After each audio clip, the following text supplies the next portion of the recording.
Pastoral Americana. Escrito por Philip Roth. Traduzido por Rubens Figueiredo. Narrado por Rafael Maia. Parte 1. Paraíso Relembrado. Capítulo 1. No tempo da guerra, quando eu ainda era um estudante da escola primária, esse era um nome mágico nos arredores de Newark. Mesmo para os adultos, havia apenas uma geração transferidos do gueto da velha Rua Prince, no centro da cidade, e ainda não tão perfeitamente americanizados a ponto de ficarem deslumbrados com a destreza de um atleta da escola secundária. O nome era mágico, bem como o rosto anômalo. Entre os poucos estudantes judeus de boa compleição física em nossa escola pública secundária, frequentada predominantemente por judeus, nenhum possuía nada sequer remotamente parecido com a máscara viking implacável e a mandíbula enérgica daquele louro de olhos azuis, nascido em nossa tribo com o nome de Seymour Irving Levov. O sueco brilhava como ponta no futebol americano, meio de campo no basquete e primeira base no beisebol. Só o time de basquete valia alguma coisa. Venceu 2 vezes o campeonato da cidade, ocasião em que ele foi o cestinha do torneio. Mas, contanto que o sueco brilhasse, a sorte de nossas equipes esportivas não tinha muita importância para um corpo de alunos cujos responsáveis, em sua vasta maioria, muito pouco letrados e sobrecarregados pelo trabalho, veneravam, acima de tudo, o desempenho acadêmico. A agressão física, mesmo camuflada por uniformes de atleta e regras oficiais, e mesmo destituída do intuito de fazer qualquer mal aos judeus, não representava uma fonte tradicional de prazer em nossa comunidade. Os diplomas superiores, estes sim. No entanto, por intermédio do sueco, nosso bairro penetrou em uma fantasia acerca de si mesmo e do mundo, a fantasia dos fãs de esporte em toda parte. Quase como os gentios, como imaginavam ser os gentios, nossas famílias conseguiam esquecer o modo como as coisas funcionavam na realidade e transformar uma exibição atlética no repositório de todas as suas esperanças. Principalmente, conseguiam esquecer a guerra. O fato de os judeus de Wyckowick terem elevado o sueco Levov à condição de Apolo local pode ser melhor explicado, creio eu, pela guerra contra os alemães e os japoneses e pelos temores que ela suscitava. Com o indomável sueco no campo de jogo, a superfície insignificante da vida adquiria uma espécie de sustentação bizarra, ilusória. O feliz abandono à inocência do sueco, levando em conta que se tratava de pessoas que viviam o tempo todo mortas de medo de nunca mais voltarem a ver os filhos, os irmãos e os maridos. E como isso afetava o sueco? A glorificação, a santificação de cada cesta de bandeja que ele fazia, de cada passe que ele saltava e interceptava, de cada bola rasante que rebatia com um taco até a extremidade esquerda do campo de beisebol. Seria isso que o transformava naquele rapaz de rosto circunspecto e duro?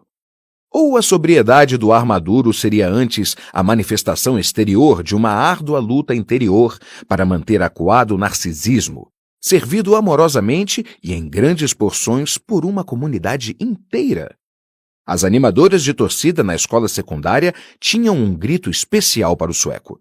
Ao contrário dos demais gritos de torcida, dedicados a inspirar o time inteiro ou eletrizar os espectadores, aquele era um tributo rítmico, marcado com batidas dos pés no chão, unicamente para o sueco, o entusiasmo por sua perfeição irredutível e indômita. A alegria sacudia o ginásio nas partidas de basquete toda vez que ele pegava um rebote ou marcava um ponto. O clamor corria até o nosso lado do estádio municipal nas partidas de futebol americano sempre que ele ganhava uma jarda ou interceptava um passe. Em Irvington Park, mesmo nas poucos concorridas partidas locais de beisebol, em que não havia nenhum grupo de animadoras de torcida sofregamente ajoelhadas na beirada do campo, ouvia-se vibrar o refrão na voz rarefeita de um punhado de robustos moradores de Wyckowick, sentados nas arquibancadas de madeira, não só quando o sueco rebatia uma bola com o taco, mas mesmo quando ele executava uma simples jogada rotineira na primeira base. pondo fora de campo um jogador adversário. Era um grito de torcida que consistia em 8 sílabas, 4 delas o seu nome, que soava assim: pam, pam, pam, pam, pam, pam, pam, pam. E o ritmo, sobretudo nas partidas de futebol americano, era acelerado a cada repetição, até que, no ápice da adoração frenética, em êxtase, desencadeava-se uma explosão de vagalhões de saias tremulantes e saltos mortais com as mãos apoiadas no chão, enquanto os calções de ginástica cor de laranja das 10 vigorosas e pequeninas animadoras de torcida fulguravam como fogos de artifício diante de nossos olhos maravilhados. E não por amor a você ou a mim, mas ao formidável sueco. Sueco Lvov, rima com love. Sueco Lvov, rima com love. Sueco Lvov, rima com love. Sim. Para onde quer que ele olhasse, as pessoas o amavam. Os proprietários da loja de doces que nós, meninos, vivíamos infernizando, só nos diziam: "Ei, você, cai fora!" Ou "Moleque, para com isso!" Mas a ele chamavam respeitosamente Sueco. Os pais sorriam e, com benevolência, dirigiam-se a ele como Seymour. As meninas tagarelas chegavam a desmaiar ostensivamente quando passavam por ele na rua, e as mais corajosas gritavam às suas costas: "Volte, volte, Lvov do meu coração!" E ele deixava que isso tudo acontecesse, caminhava pelo bairro na posse tranquila de todo esse amor, dando a impressão de que não sentia coisa alguma.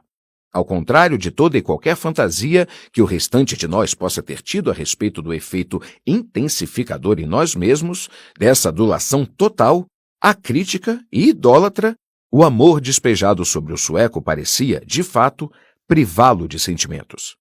Nesse rapaz abraçado como um símbolo da esperança por tanta gente, a encarnação da força, da determinação, do brio entusiasmado que havia de prevalecer a fim de trazer sãos e salvos para casa nossos soldados, recrutados na escola secundária, de volta lá de Midway, Salerno, Cherburgo, das Ilhas Salomão, das Aleutas, de Tarawa. Não parecia haver uma só gota de humor ou ironia para perturbar o magnífico dom da responsabilidade. Mas o humor ou a ironia são um peso morto para um jovem como o sueco. Uma vez que a ironia representa um consolo humano, está totalmente fora de questão para quem segue seu caminho como se fosse um deus. Ou existia todo um lado da sua personalidade que o sueco reprimia, ou que ainda se achava adormecido, ou então, o que é mais provável, não existia nada. A indiferença, a aparente passividade diante da condição de objeto do desejo de todo esse amor assexuado fazia com que o sueco parecesse, se não divino, pelo menos situado em um patamar nitidamente acima da humanidade mais primária, a qual todos os demais no colégio pertenciam. O sueco se achava aprisionado pela história. Era um instrumento da história. Adorado com uma paixão que talvez nunca se teria manifestado se ele tivesse quebrado o recorde de basquete de Wickhorrick ao fazer 27 pontos contra Beringer, em outro dia que não o tristíssimo dia de 1943, em que 58 fortalezas voadoras foram derrubadas por aviões de caça da Luftwaffe. 2 tombaram atingidas pela artilharia antiaérea e mais 5 se despedaçaram após cruzar o litoral britânico de volta de um bombardeio aéreo na Alemanha. O irmão mais novo do sueco era meu colega de turma, Jerry Lvov, um magricela de cabeça miúda, estranhamente superflexível, com um talhe semelhante às varas de um pé de alcaçuz, uma espécie de mago da matemática, melhor aluno e orador da turma em janeiro de 1950.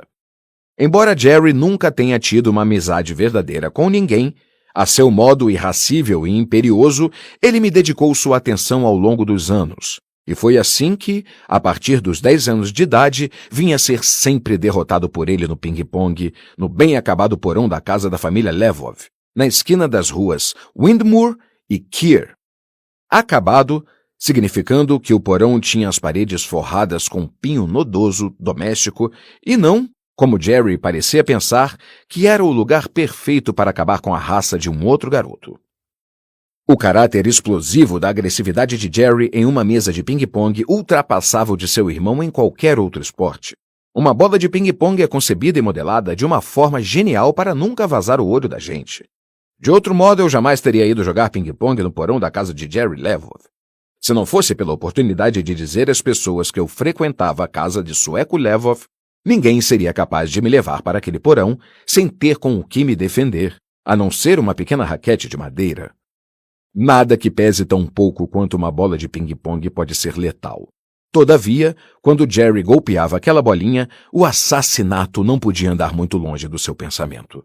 Nunca me ocorreu que aquela exibição de violência pudesse ter algo a ver com o que significava para ele ser o irmão mais novo do Sueco Levoth. Uma vez que eu não podia imaginar nada melhor do que ser irmão do Sueco, exceto ser o próprio Sueco, não conseguia entender que, para Jerry, devia ser difícil imaginar qualquer coisa pior do que isso. O quarto do Sueco, onde jamais ousei entrar, mas diante do qual eu parava para espiar pela porta quando saía do quarto de Jerry para ir ao banheiro, ficava espremido embaixo do beiral dos fundos da casa. Com seu teto inclinado, suas janelas de água furtada e suas flâmulas de Wicorrick presas nas paredes, assemelhava-se ao que eu julgava ser um verdadeiro quarto de rapaz. Através das duas janelas que davam para o quintal gramado, a gente podia ver o telhado da garagem dos Levoth, onde o Sueco, quando ainda era estudante da escola primária, treinava com um taco de beisebol durante o inverno, golpeando uma bola amarrada em um cordão pendurado em uma viga no teto, uma ideia que ele deve ter tirado de um romance sobre beisebol, escrito por John R. Tunnis, intitulado O Garoto de Tonksville. Topei com esse romance e outros livros de beisebol de Tunnis, Duque de Ferro, Duque Decide, A Escolha do Campeão, Garotos de Keystone, O Melhor Estreante do Ano. Ao olhar com atenção para a estante embutida ao lado da cama do Sueco, todos perfilados em ordem alfabética entre dois pesados suportes de livros feitos de bronze que ele ganhara como presente de bar mitzvah, réplicas em miniatura da estátua O Pensador, de Rodin.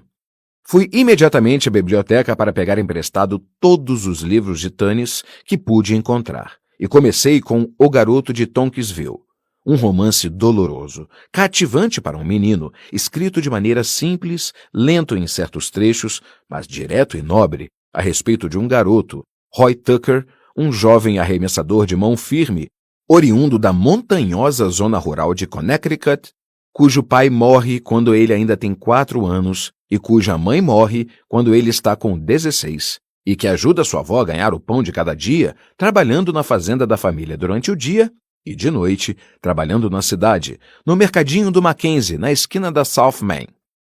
O livro, publicado em 1940, tinha desenhos em preto e branco que, apenas com uma pequena distorção expressionista e um bocado de precisão anatômica, ilustravam engenhosamente a dureza da vida do garoto. Muito antes de o jogo de beisebol ser esclarecido por 1 milhão de estatísticas, no tempo remoto em que o beisebol fazia parte dos mistérios do destino humano.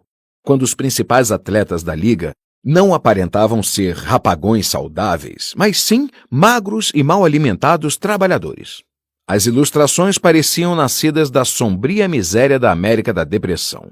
A cada 10 páginas, mais ou menos, a fim de representar de maneira sucinta um dramático momento físico da história, ele conseguiu forçar um pouco mais a jogada. Foi parar do outro lado da cerca. Razel saiu capengando para o fosso dos reservas.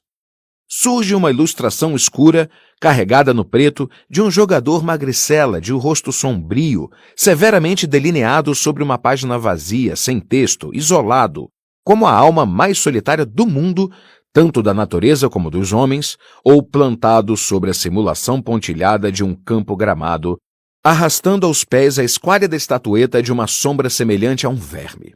Ele é privado de todo glamour, mesmo vestindo um uniforme de beisebol.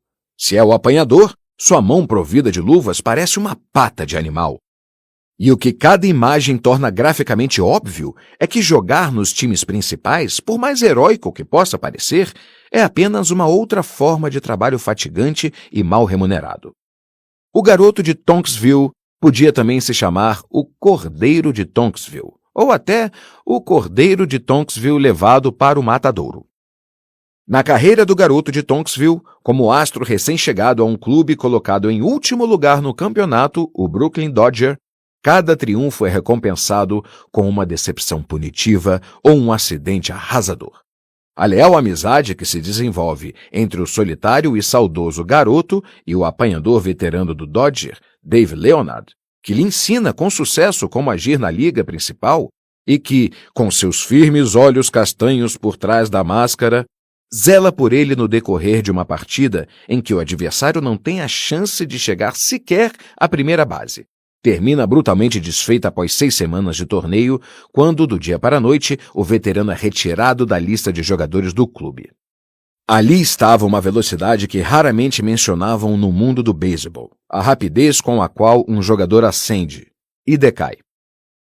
Em seguida, após o garoto ter vencido sua 15ª partida consecutiva, um recorde absoluto para um estreante na liga principal, cifra que nenhum apanhador em qualquer liga jamais havia alcançado, ele é derrubado por acidente, no chuveiro, quando seus colegas de equipe passaram atabalhoadamente por ele, comemorando em alvoroço após uma grande vitória, e a contusão no cotovelo que o põe fora de jogo durante o outono termina por deixá-lo incapaz de voltar a jogar como arremessador.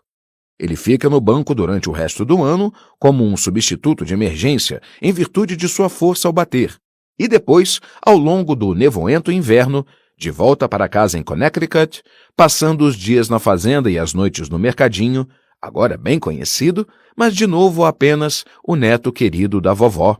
Ele se exercita com afinco sob a orientação de Dave Leonard, a fim de manter o nível do seu impulso do braço.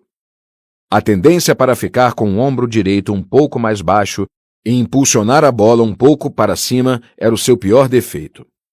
Amarrando uma bola em um cordão e prendendo a outra ponta no teto do celeiro, batendo na bola nas frias manhãs de inverno com seu adorado taco até ficar encharcado de suor.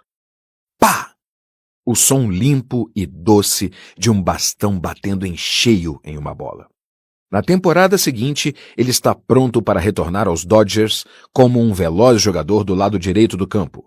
Alcança 325 na segunda jogada e leva seu time a se manter na disputa do campeonato até o final.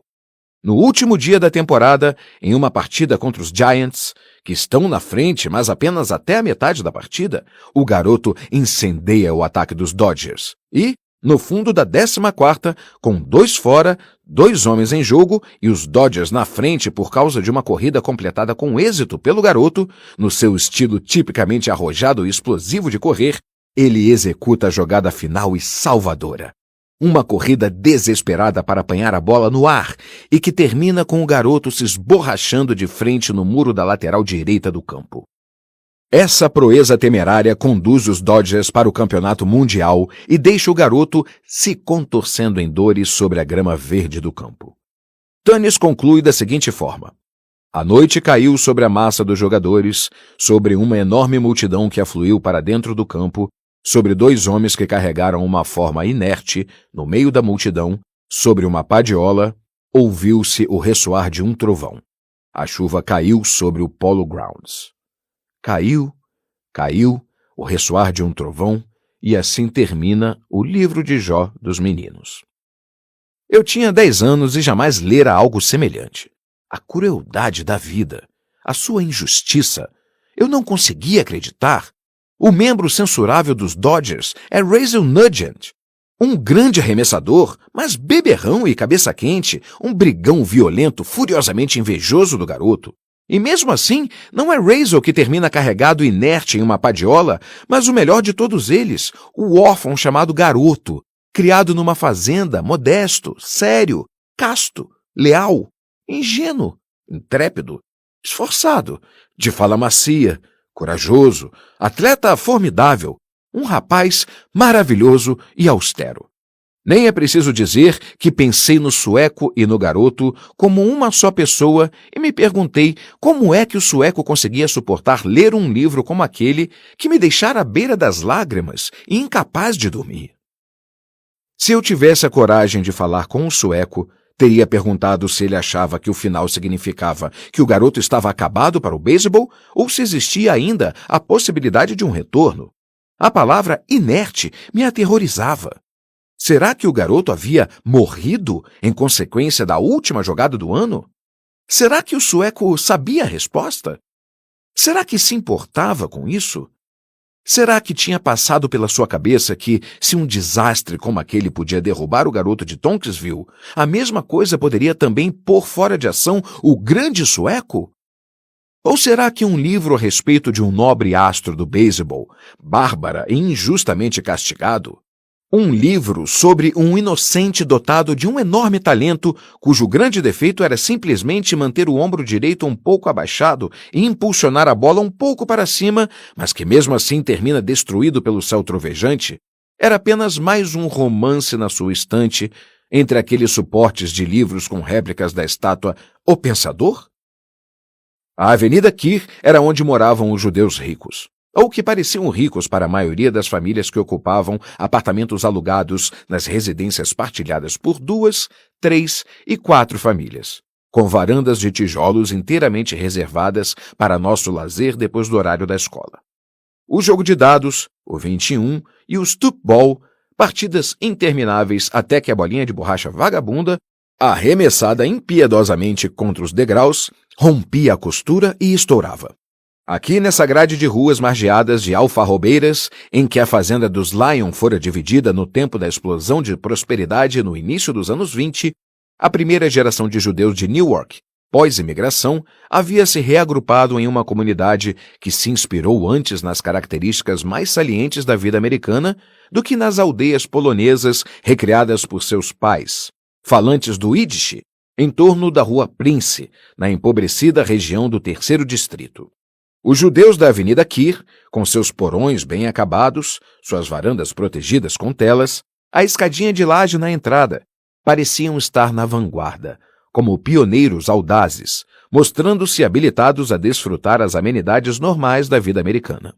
E na vanguarda da vanguarda estavam os Levov, que nos haviam concedido nosso próprio sueco, um rapaz tão próximo de um goi quanto nós mesmos iríamos nos tornar. Os próprios Levov, Lou e Sylvia, pelo que se podia perceber, eram pais nem mais nem menos americanos do que meu pai e minha mãe judeus, nascidos em Jersey, nem mais nem menos educados, bem falantes e cultos do que eles. E isso, para mim, foi uma grande surpresa. A não ser pela casa onde morava uma só família na Avenida Kear, não havia nenhuma distinção entre nós, como a que existia entre os camponeses e a aristocracia, conforme eu estava aprendendo na escola. A senhora Levov, como a minha mãe, era uma zelosa dona de casa, de conduta impecável, uma mulher de boa aparência, extremamente atenta aos sentimentos dos outros, com uma maneira especial de fazer seus filhos se sentirem importantes. Uma das muitas mulheres dessa era que nunca sonharam em se ver livres da grande empresa doméstica centrada nas crianças.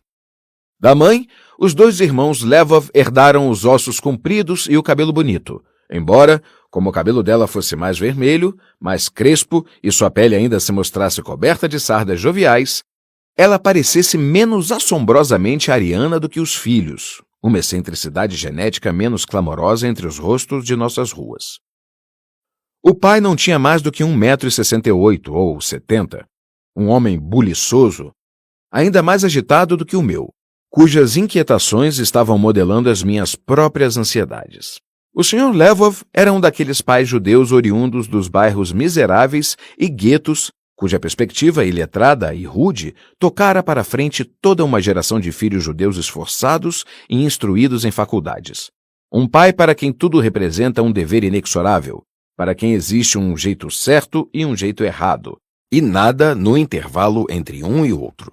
Um pai cujo conglomerado de ambições, preconceitos e crenças se conserva tão imune aos arranhões de uma reflexão mais cuidadosa que ele se torna alguém mais difícil de a gente se livrar do que parece.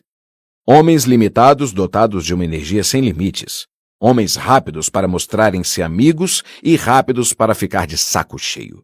Homens para quem a coisa mais séria na vida é seguir em frente apesar de tudo. E nós éramos seus filhos. Era nossa missão amá-los.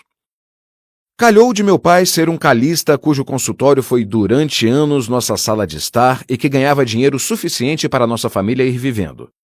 Mas nada além disso, ao passo que o Sr. Lvov enriqueceu fabricando luvas de senhoras.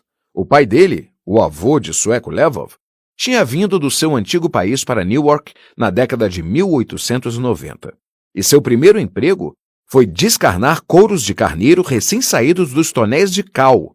O judeu solitário ao lado dos mais rudes imigrantes de Newark, eslavos, irlandeses, italianos, no curtume da rua Nutman, de propriedade do magnata do couro invernizado T.P. Howell, na época, o grande nome na indústria mais antiga e mais próspera da cidade, o curtume e a manufatura de couro.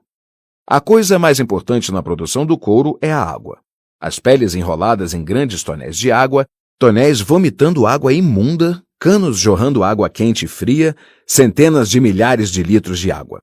Se existe água limpa, água boa, podem-se fabricar cerveja e artigos de couro, e Newark fabricava as duas coisas.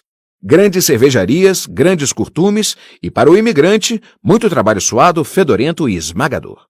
O filho Lou, o pai de Sueco Lvov, foi trabalhar no curtume após sair da escola aos 14 anos de idade, a fim de ajudar no sustento da família de 9 pessoas e tornou-se um perito não só em tingimento de couro de veado, esfregando a peça estendida sobre argila corante com uma escova dura e reta, como também na seleção e na classificação de diferentes tipos de couro. O curtume, que fedia com o cheiro tanto do matadouro quanto da fábrica de produtos químicos, nos quais se deixava a carne de molho e se cozinhava a carne e se retirava o pelo e se preparava a salmoura e se retirava a gordura, e onde no verão, funcionando dia e noite sem parar, as ventoinhas secavam milhares e milhares de couros suspensos em uma temperatura que no galpão seco de teto baixo chegava a 66 graus. Onde os vastos aposentos em que ficavam guardados os tonéis eram escuros como cavernas e inundados de refugos. Onde trabalhadores braçais abrutalhados, munidos de pesados aventais, armados de ganchos e varas, puxando e empurrando vagonetes abarrotados, torcendo e pendurando couros encharcados, eram impelidos como animais através da laboriosa tormenta que era o turno de 12 horas de trabalho. Um lugar imundo, fétido, lavado com água tingida de vermelho, preto, azul e verde, com nacos de pele espalhados por todo lado pelo chão, por toda parte fossos de gordura, montanhas de sal, barris de solvente. Esse foi o curso secundário e a faculdade de Lou Lvov. O surpreendente não era como Lou ficou forte. O surpreendente era como, às vezes, ele ainda conseguia se mostrar polido. Assim, ele se diplomou na Howell & Co., com pouco mais de 20 anos de idade.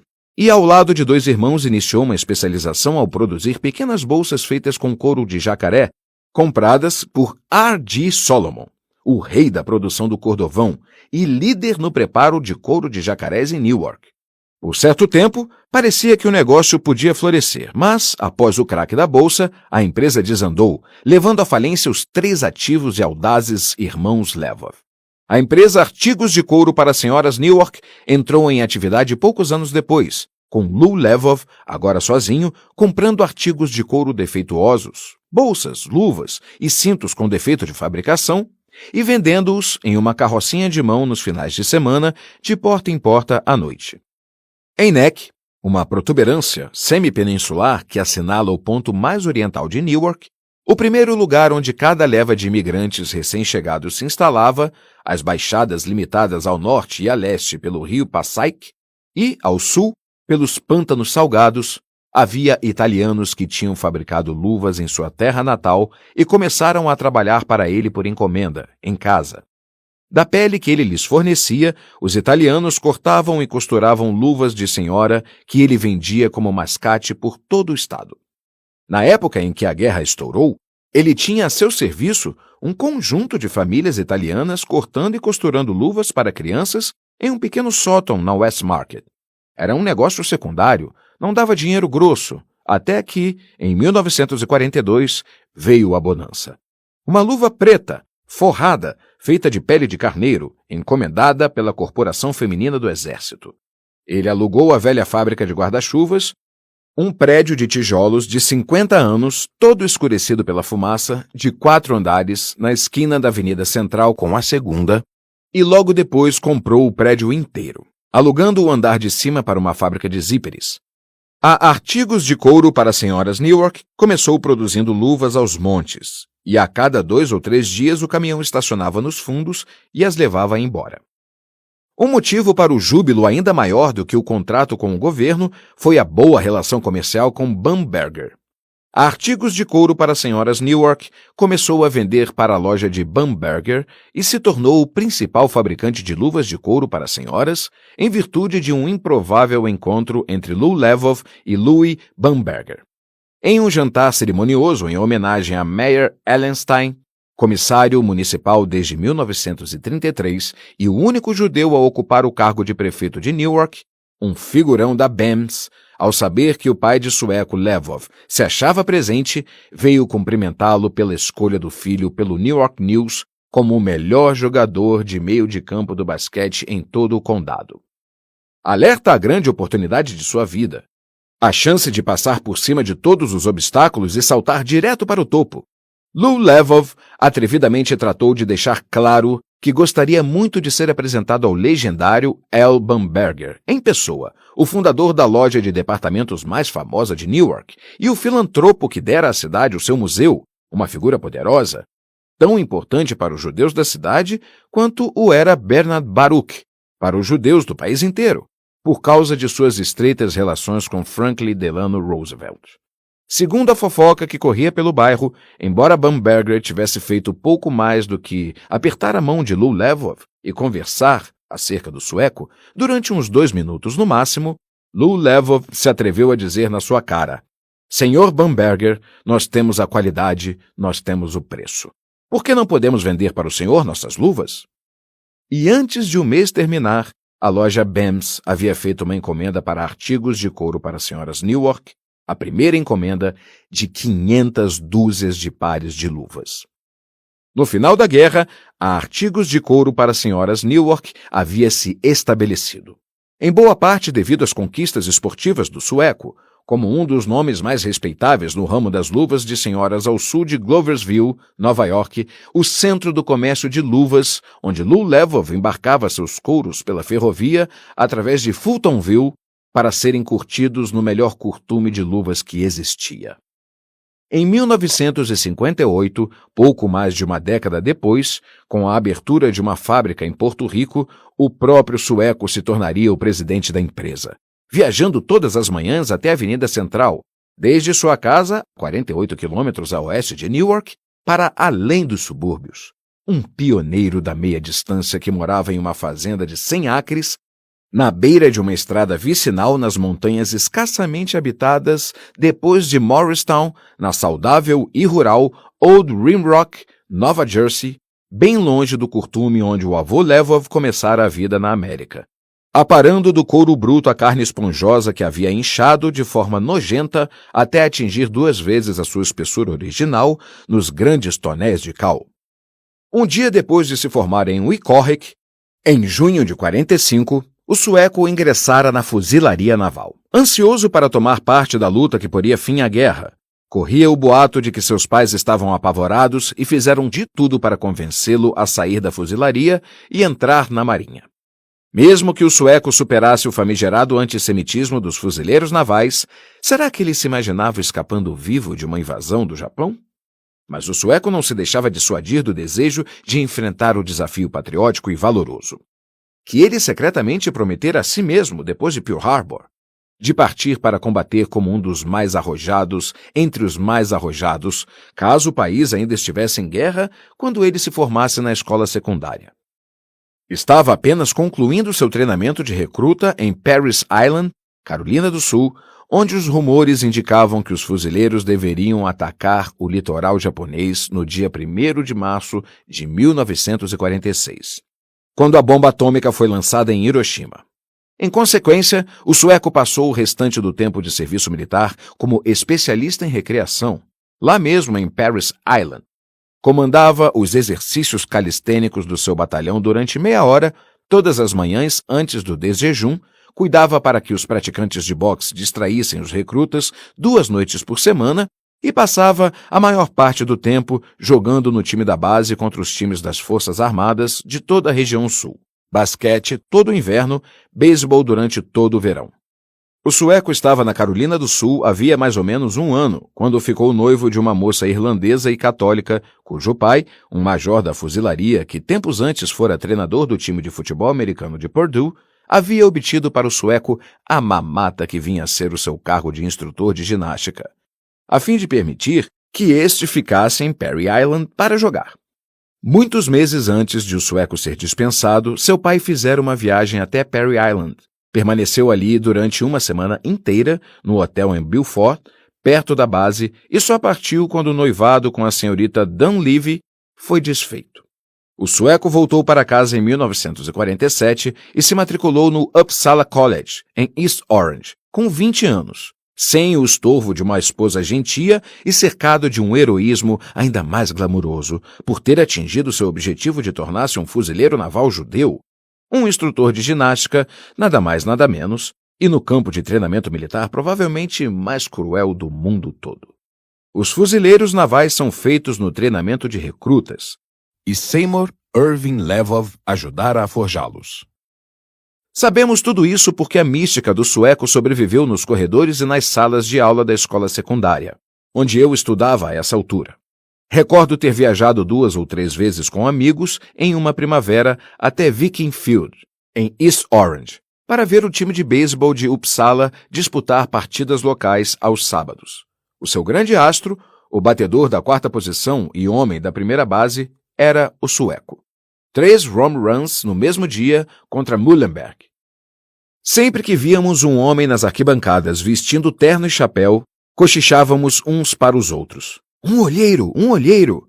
Eu já estava na faculdade quando soube, por intermédio de um colega da escola primária, que ainda morava no bairro, que o sueco recebera uma proposta para assinar contrato com um clube da 2ª divisão associado ao Double-A Giant, mas recusara o convite para, em vez disso, ir trabalhar na empresa do pai. Mais tarde, por intermédio de meus pais, vim a saber do casamento do sueco com a Miss Nova Jersey. Antes de ir disputar em Atlantic City o título de Miss América de 1949, ela fora Miss Município de Union e, antes disso, Rainha da Primavera em Uppsala, de Elizabeth. Uma Shixa. Dawn Dwyer. Ele havia conseguido. Certa noite no verão de 1985, durante uma visita a Nova York, fui ver os Mets jogarem com os Astros, e enquanto contornava o estádio com amigos em busca do portão que levava aos nossos lugares, vi o sueco, 36 anos mais velho do que na época em que eu o via jogar no time de Uppsala. Vestia uma camisa branca, uma gravata de listras e um terno cinza carvão próprio para o verão, ainda tremendamente bonito. O cabelo dourado estava um pouquinho mais escuro, mas nem um pouco mais ralo. Já não estava aparado curto, mas escorria bem cheio por sobre as orelhas e descia até o colarinho. Nesse terno que caía nele com tanta elegância, o sueco parecia ainda mais alto e mais esguio do que eu o recordava no uniforme de qualquer um dos esportes que praticara. A mulher que nos acompanhava reparou nele antes de nós. — Mas quem é esse? É o John Lindsay? Perguntou ela. — Não, respondi. — Meu Deus, sabe quem é ele? É o sueco Levov, revelei aos meus amigos. É o sueco. Um menino magricela de cabelos claros, com uns 7 ou 8 anos de idade, caminhava ao lado do sueco. Um garoto com o boné do Mets e batendo em uma luva de homem da primeira base, que balançava na sua mão esquerda, como fizera muito tempo antes a luva do próprio sueco. Os dois, nitidamente pai e filho, riam juntos de alguma coisa quando me aproximei e me apresentei. Conheci seu irmão em Wicohic. Você é Zuckerman? Ele retrucou, apertando vigorosamente minha mão. O escritor? Sou Zuckerman, o escritor. Claro, você era amigão do Jerry. Não creio que Jerry tivesse algum amigão de verdade. Era importante demais para isso. Ele apenas costumava me dar tremendas surras no ping-pong no porão da sua casa. Me derrotar no ping-pong era muito importante para o Jerry. Mas então é você mesmo. Minha mãe vive dizendo. E ele era um garotinho tão bom, tão quieto, quando vinha na nossa casa. Você sabe quem é este aqui? O sueco perguntou ao menino. O cara que escreveu aqueles livros. Nathan Zuckerman. Decepcionado, o garoto deu de ombros e resmungou. Oi. Esse é o meu filho, Chris. Estes são amigos meus, falei, abanando o braço ao redor para apresentar as 3 pessoas que me acompanhavam. E este homem, eu lhes disse, é o maior atleta na história da escola secundária de Weehawken, um verdadeiro artista em 3 esportes. Jogou na primeira base do mesmo jeito que Hernandes, usando a cabeça. Um rebatedor de bolas rasantes que passava direto para a segunda base. Você sabia disso? Perguntei ao filho. Seu pai era o nosso Hernandes. Hernandes é canhoto, ele retrucou. Bem, é a única diferença, respondi ao garoto de espírito literal e ofereci minha mão de novo ao pai. Gostei de ver você, Sueco. Eu também. Te cuida, saltador. Mande um abraço meu para o seu irmão, pedi. Ele riu, nos separamos e alguém me disse: Ora, o maior atleta da história da escola secundária de Weehawken chamou você de saltador. Eu sei, mal posso acreditar. E eu me sentia, de fato, quase tão maravilhosamente distinguido quanto uma vez, tempos atrás, com 10 anos de idade, em que o sueco se mostrou tão amistoso a ponto de me tratar pelo apelido que me haviam dado no pátio de recreio da escola por eu ter saltado 2 séries na escola primária. No meio da primeira etapa do jogo, a mulher que nos acompanhava virou-se para mim e disse: Você devia ter visto a sua cara. Podia muito bem nos dizer que estava ali diante de Zeus em pessoa. Vi como você ficou igualzinho a um garoto. A seguinte carta chegou a minhas mãos por intermédio do meu editor umas 2 semanas antes do feriado em memória dos militares americanos mortos em combate em 1995. Caro saltador Zuckerman, peço desculpas por qualquer inconveniência que esta carta possa lhe trazer. Talvez você não recorde nosso encontro no Shea Stadium. Eu estava com meu filho mais velho, agora aluno do 1º ano da faculdade. E você estava em companhia de alguns amigos para ver os Mets. Isso foi 10 anos atrás. A era de Carter Gooden Hernandes, quando a gente ainda podia ver os Mets jogarem, o que já não é mais possível. Estou escrevendo a fim de perguntar se poderíamos nos ver um dia para conversar um pouco. Eu adoraria levar você para jantar em Nova York, se me permitisse. Estou tomando a liberdade de propor um encontro em razão de uma coisa em que andei pensando desde que meu pai morreu no ano passado. Ele tinha 96 anos. Meu pai foi um sujeito bem disposto, combativo até o final. Isso tornou ainda mais difícil vê-lo partir, apesar da sua idade avançada. Eu gostaria de conversar a respeito dele e da sua vida. Ando tentando escrever um tributo para ele, uma obra para ser publicada em caráter privado, para os amigos, a família e os parceiros de negócios. Quase todo mundo via o meu pai como um homem duro, indestrutível, de pavio curto. Isso estava muito longe da verdade. Nem todo mundo sabia como ele sofria por causa dos dissabores que atingiram os seus entes queridos. Por favor, não tenha dúvida de que compreenderei perfeitamente se você não tiver tempo de me responder.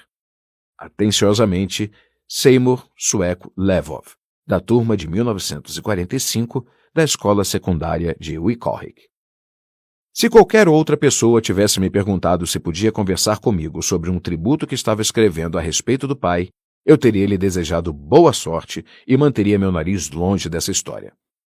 Mas existiam motivos fortes para que eu enviasse um bilhete para o sueco na mesma hora, dizendo que estava a seu dispor. O primeiro pensamento foi: Sueco Levov quer conversar comigo.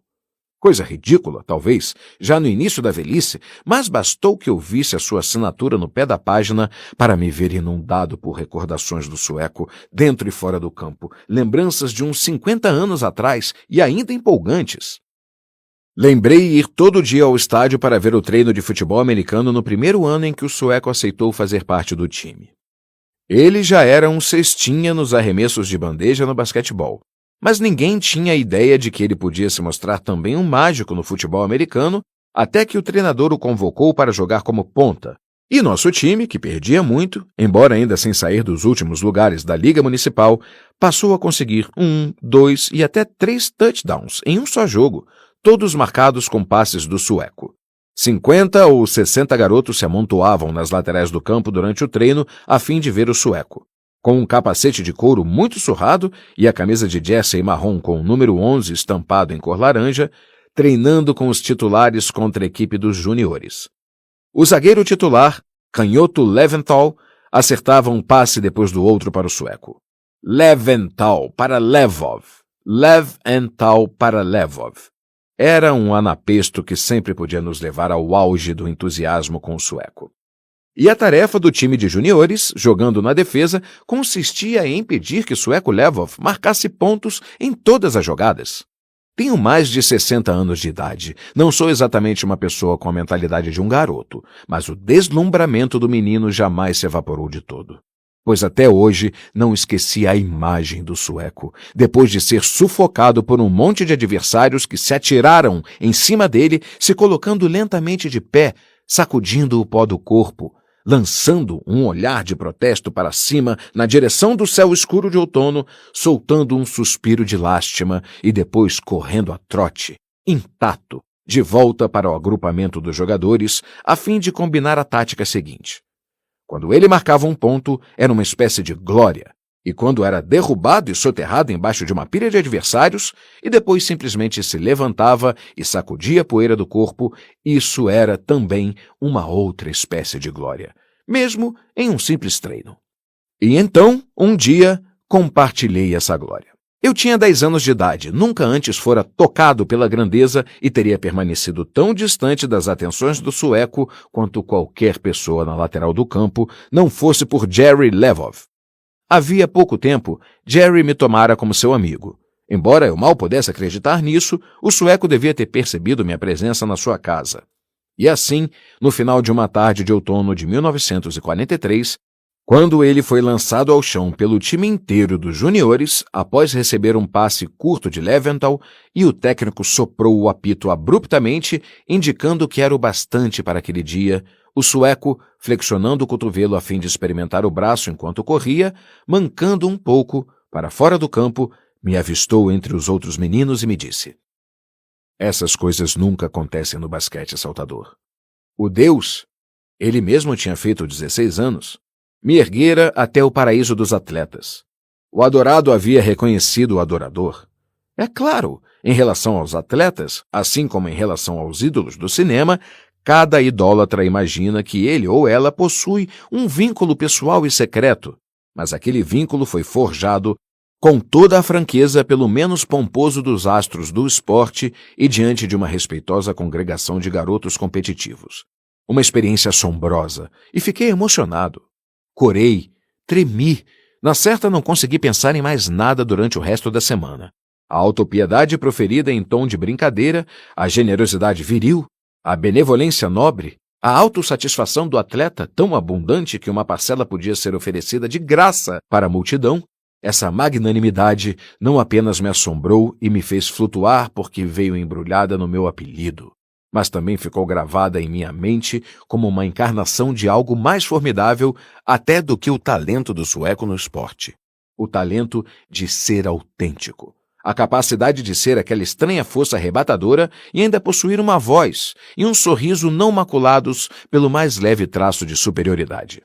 A modéstia natural de uma pessoa para quem não existem obstáculos, que parecia nunca ter de sofrer para conseguir o seu lugar.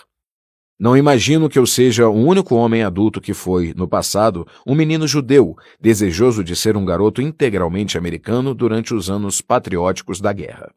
Quando a esperança de todo o nosso bairro parecia convergir para o esplêndido corpo do sueco, que trouxe consigo ao longo da vida recordações do insuperável estilo desse rapaz talentoso. O judaísmo que nele, na qualidade de vencedor alto, louro e atlético, era incipiente, também deve ter exercido sobre nós um certo apelo. Em nossa idolatria pelo sueco e na sua inconsciente integração com a América, suponho que houvesse um toque de vergonha e de auto-rejeição. Desejos judeus conflitantes despertados pela visão do sueco eram ao mesmo tempo apaziguados por ele. A contradição nos judeus que querem se integrar e se manter à parte, que insistem em que são diferentes e insistem em que não são diferentes, vinha encontrar sua solução no espetáculo triunfal desse sueco, que era, na verdade, apenas mais um Seymour entre tantos de nosso bairro, cujos ancestrais foram Solomons e Souls, e que viriam, por sua vez, a gerar Stephens, que, por seu turno, gerariam Shaws. Onde estava o judeu nele? A gente não conseguia enxergar e, mesmo assim, sabia que estava ali. Onde estava nele a irracionalidade? Onde estava o jeito de bebê chorão? Onde estavam as tentações obstinadas? Nenhuma malandragem, nenhum artifício, nenhum logro. Tudo o que ele havia eliminado a fim de alcançar a sua perfeição. Nenhum esforço, nenhuma ambivalência, nenhuma dubiedade. Apenas o estilo, o refinamento físico do astro. Apenas o que ele fazia pela subjetividade. O que era a subjetividade do sueco? Tinha de existir um substrato, mas a sua composição era inimaginável. Essa era a segunda razão pela qual respondi sua carta, o substrato. Que tipo de existência mental fora a dele? O que, se é que houve alguma coisa, jamais ameaçou desestabilizar a trajetória do sueco? Ninguém passa pela vida isento de amarguras, desgostos, confusão e perda. Mesmo aqueles que tiveram tudo de melhor quando crianças, mais cedo ou mais tarde, recebem sua cota regular de sofrimento quando não recebem até mais do que isso. Deve ter havido consciência e deve ter havido decepção. Todavia, eu não conseguia vislumbrar que forma uma ou outra teria tomado, não conseguia despojá-lo de sua simplicidade mesmo agora. No resíduo da minha imaginação de adolescente, eu ainda me achava convicto de que, para o sueco, teria de ser um caminho inteiro livre de dor. Mas a que ele havia aludido naquela carta cautelosa, respeitosa, quando, ao falar do pai falecido, um homem não tão empedernido quanto as pessoas pensavam, escreveu: Nem todo mundo sabia como ele sofria por causa dos dissabores que atingiram os seus entes queridos? Não, o sueco sofrera um choque. E era sobre o choque sofrido que ele desejava conversar. Não era a vida do pai, era sua própria vida que ele desejava revelar. Eu estava errado. Encontramo-nos em um restaurante italiano em West Forties, aonde o sueco levara sua família durante anos, sempre que eles vinham a Nova York para assistir a um show na Broadway ou ver os Knicks no Garden, e compreendi na mesma hora que eu não ia nem chegar perto do substrato. Todo mundo no restaurante Vincent's o conhecia pelo nome. O próprio Vincent, a esposa de Vincent, Louis, o maître, Carlo, o barman, Billy, o nosso garçom, todo mundo conhecia, o Sr. Lvov, e todo mundo perguntou pela esposa e pelos filhos. Ficou claro que, quando seus pais estavam vivos, o sueco costumava trazê-los ao Vincent's para comemorar um aniversário de casamento ou de nascimento. Não, pensei, o sueco me chamou aqui apenas para revelar que ele é tão admirado na Rua 49 Oeste como era na Avenida Chancellor. Vincent's é um desses restaurantes italianos de estilo antigo, espremidos nas ruas do West Side, entre o Madison Square Garden e o Plaza. Pequenos restaurantes com 3 mesas de largura e 4 lustres de profundidade, com decoração e cardápios que pouco se modificaram desde antes de ser descoberta a rúcula. Havia um jogo passando no televisor ligado junto ao pequeno balcão do bar, e de vez em quando um freguês se levantava, ia olhar um instante, perguntava ao barman o placar, perguntava como Mattingly estava se saindo e depois voltava para sua refeição. As cadeiras eram estofadas com plástico azul turquesa berrante. O chão era ladrilhado em cor salmão com pontinhos escuros. Uma das paredes era coberta por um espelho. Os lustres eram feitos de uma imitação de bronze. E a título de decoração, havia um moedor de pimenta vermelha de 1,5 metro de altura, colocado de pé em um canto do restaurante, como se fosse uma estátua de Giacometti. Um presente para Vincent, disse o sueco, oferecido pela sua cidade natal na Itália. Contrabalançando com ele, no canto oposto, em um pedestal como se fosse uma estátua, via-se de pé um garrafão de vinho Barolo, com a capacidade para 12 litros. Uma mesa apinhada com jarras de molho marinara de Vincent bem em frente à tigela de balas de hortelã, oferecidas de graça após a refeição, junto à caixa registradora. No carrinho das sobremesas havia Napoleão, tiramisu, 1000 folhas, torta de maçã e morangos açucarados. E ao lado da nossa mesa, na parede, estavam as fotografias autografadas. Grande abraço para Vincent e Annie, de Sammy Davis Jr., Joe Namah, Liza Minnelli, Kay Ballard, Gene Kelly, Jack Carter, Phil Rizzuto e John e Joanna Carson. Deveria haver uma foto do sueco, é claro, e haveria mesmo, se ainda estivéssemos em guerra contra os alemães e os japoneses, e do outro lado da rua ainda estivesse a escola secundária de Wyckowick. Nosso garçom, Billy, um homenzinho careca e corpulento, com o nariz achatado de lutador de boxe, não teve de perguntar o que o sueco queria comer. Durante mais de 30 anos, o sueco vinha pedindo a Billy a especialidade da casa, ziti à la Vincent, precedido de posilipo de mariscos. Os ziti mais bem feitos de Nova York, disse-me o sueco. mas pedi o meu prato preferido, no velho estilo, galinha cacciatore, desossada. Segundo a sugestão de Billy, enquanto anotava nossos pedidos, Billy disse ao sueco que Tony Bennett estivera ali na noite anterior. Para um homem com a compleição compacta de Billy, um homem que a gente podia imaginar ter passado a vida inteira carregando pesos enormes e não simplesmente levando travessas de zite, a sua voz, de tom agudo e contundente, tensa em virtude de alguma mágoa suportada por um tempo longo demais, parecia uma coisa inesperada e uma verdadeira ameaça. Está vendo onde o seu amigo está sentado? Está vendo a cadeira dele, Sr. Levov? Tony Bennett sentou nessa mesma cadeira.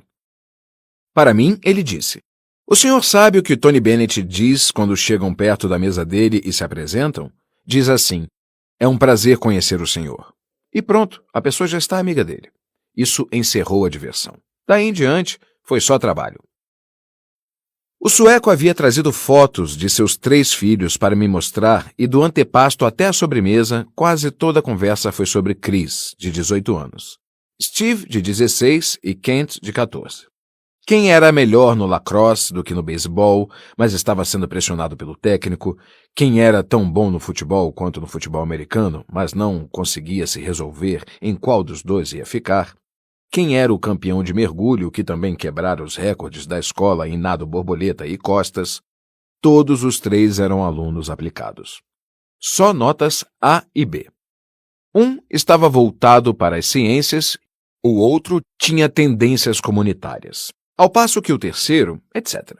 Havia uma foto dos garotos com a mãe, uma loura bonita e quarentona, agente de publicidade de um semanário do município de Morris. Mas ela só havia começado sua carreira profissional, o sueco se apressou em explicar, depois que os meninos haviam terminado a escola primária. Os garotos tinham sorte de ter uma mãe que ainda dava mais importância a ficar em casa e criar os filhos do que...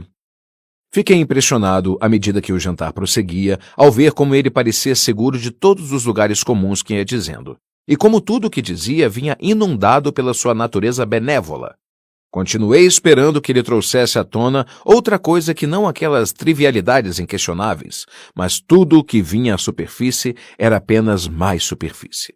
O que ele tem em vez de uma existência, pensei, é sua brandura. O cara está radiante com isso. Ele inventou para si mesmo um incógnito, e um incógnito acabou se transformando nele mesmo. Diversas vezes, no decorrer do jantar, pensei que não fosse conseguir. Pensei que eu não fosse aguentar até a sobremesa caso ele ficasse ali, daquele jeito, elogiando a família sem parar. Até que comecei a cogitar se não era o caso de ele não ser um incógnito, mas sim de estar louco. Algo ocorreu que lhe interrompera o caminho. Algo transformara em uma mediocridade humana. Algo o havia advertido. Você não deve competir com o mundo inteiro.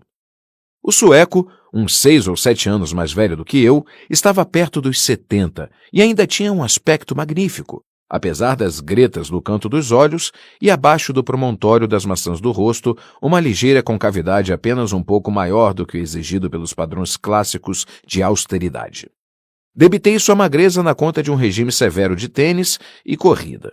Até que, perto do final da refeição, vim a saber que ele fizera uma cirurgia na próstata, no inverno, e estava apenas começando a recuperar o peso que havia perdido. Não sei se o que mais me surpreendeu foi saber que ele tinha passado por algum sofrimento ou o fato de ele ter confessado isso a outra pessoa. Cheguei mesmo a me perguntar se não teria sido sua recente experiência da cirurgia e seus efeitos posteriores que alimentavam a minha sensação de estar diante de alguém fora de sua plena saúde mental. A certa altura eu o interrompi e, tentando não me mostrar de maneira alguma angustiado, perguntei acerca dos negócios. Que tal era dirigir uma fábrica em Newark nos tempos modernos? Foi assim que descobri que artigos de couro para as senhoras Newark não estava mais em Newark desde o início dos anos 70. Quase toda a indústria do ramo havia se transferido para o exterior. Os sindicatos tornaram cada vez mais difícil para um industrial ganhar dinheiro. Já era quase impossível encontrar quem fizesse aquele tipo de trabalho de empreitada, ou que o fizesse do jeito que a gente queria. E no exterior havia grande disponibilidade de mão de obra que podia ser treinada quase até alcançar o mesmo nível de 40 e 50 anos atrás na produção de luvas de couro. Sua família mantivera a fábrica em atividade em Newark durante um tempo bem longo. Em virtude da noção de dever em relação aos empregados antigos, a maioria dos quais eram negros, o sueco aguentara ainda 6 anos após os distúrbios de rua de 1967, tocar adiante o seu negócio, se contrapondo à realidade econômica da indústria em geral, bem como as imprecações do seu pai, enquanto foi humanamente possível, mas quando constatou que não podia mais deter a erosão da qualidade da mão de obra, que se deteriorara acentuadamente desde os distúrbios de rua, ele desistiu, conseguindo escapar mais ou menos ileso do colapso da cidade. Tudo que a fábrica Artigos de Couro para senhoras Newark sofreu nos 4 dias de distúrbio foram apenas algumas janelas quebradas.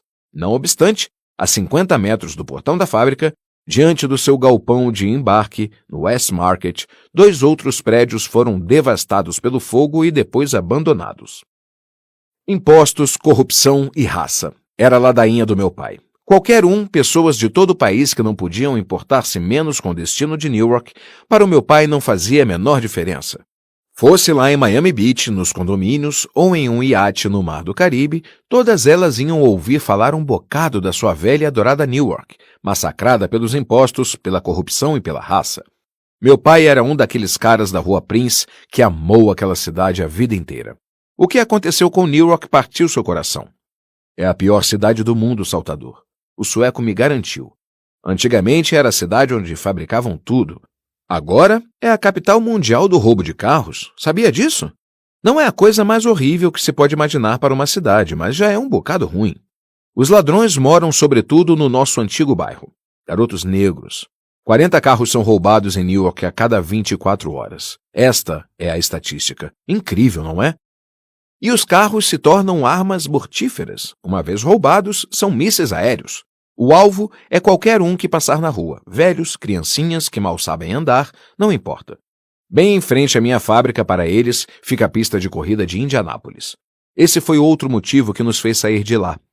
4, 5 garotos debruçados nas janelas do carro a 120 km por hora, bem na Avenida Central. Quando meu pai comprou a fábrica, havia bondes na Avenida Central. Mais adiante ficavam as revendas de automóveis. Central Cadillac, La Salle. Em cada rua transversal existia uma fábrica onde alguém produzia alguma coisa. Agora existe um botequim em cada esquina. Um botequim, um balcão de pizza e as vitrines de uma igreja meio ferrada. Todo o resto está em ruínas ou coberto por tapumes. Mas quando meu pai comprou a fábrica, logo adiante, Killer fabricava resfriadores de água. Fortgang fabricava alarmes contra incêndio. Lasky produzia espartilhos, Robbins fazia travesseiros, Hollig fabricava pontas de caneta. Meu Deus, estou falando que nem o meu pai. Mas ele tinha razão. O carro está saindo dos eixos, ele dizia. A principal indústria agora é o roubo de carros. Pare em um sinal fechado em Newark, em qualquer lugar em Newark, e tudo o que tem a fazer é olhar em volta. Na Bergen, perto da Lions, foi onde me atacaram. Lembra o Henry's, a loja de doces, ao lado do Park Theater? Pois é, foi bem ali onde ficava o Henry's. Levei minha primeira namorada da escola secundária ao Henry's para tomar soda comigo. Em uma mesinha ali num canto. Arlene Denzinger. Levei-a para tomar uma soda preta e branca depois do cinema. Mas preto e branco já não significa mais o nome de um refresco na Rua Bergen. Significa a coisa mais odiosa que existe no mundo. Um carro veio na contramão pela rua de mão única e aí me assaltaram. 4 garotos com o corpo debruçado nas janelas. 2 deles saíram, rindo, brincando, e apontaram uma arma na minha cabeça. Entreguei as chaves e um deles foi embora com o meu carro. Bem em frente ao lugar onde antigamente ficava o Henry's. É uma coisa horrível. Eles roubam carros da polícia à luz do dia, abatidas de frente para acionar os airbags, fritar rosquinhas. Já ouviu falar em fritar rosquinhas? Fritar rosquinhas. Nunca ouviu falar disso? É para isso que eles roubam os carros. Eles vêm a toda velocidade, pisam fundo nos freios, puxam o freio de mão, viram todo o volante e o carro sai rodopiando. Fazer o carro rodar em círculos pelo asfalto a velocidades altíssimas. Matar pedestres não significa nada para eles. Matar a si mesmo não significa nada para eles. As marcas das derrapagens no asfalto são o suficiente para nos deixar apavorados.